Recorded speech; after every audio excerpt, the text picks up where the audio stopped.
Today's video message is going to be very short and quick. Hey, I'm Dan Beer Home Team here, eXp Realty. And people keep talking about are rates going to drop? Here's my take on it.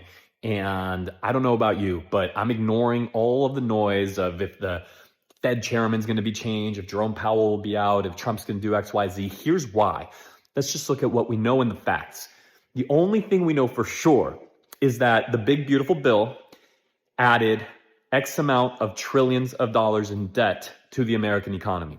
Now, this is not a video about if that's good, bad in the long run. Good. This is not political. It's just a financial, factual conversation. So because of that being true, then you have to ask yourself, will American debt, which is what treasury bills are, which is what anchors mortgage rates, will American debt be more or less expensive? Meaning, will people investing in American debt or bonds, right? Treasury bills, will they demand more or less interest for the risk they take in investing in our economy? And when you inject that much new debt into the system, then naturally the investor will require a higher rate of return.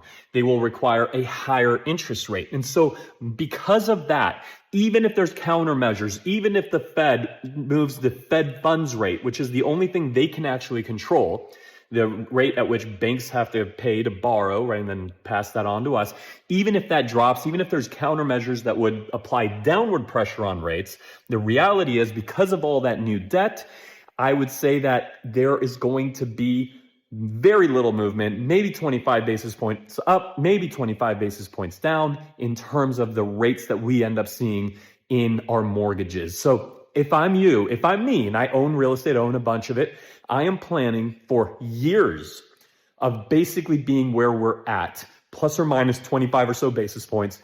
And I'm definitely not making any plans based on lower rates. So, hey, that's my take. The reality is none of us have a crystal ball, but I'm trying to look at the hard facts of what we know. If you want to discuss this with anybody here on our team and look at how it specifically would affect you, create a plan, then you know exactly how to reach us. I'm Dan Beer, and it's my honor to serve you.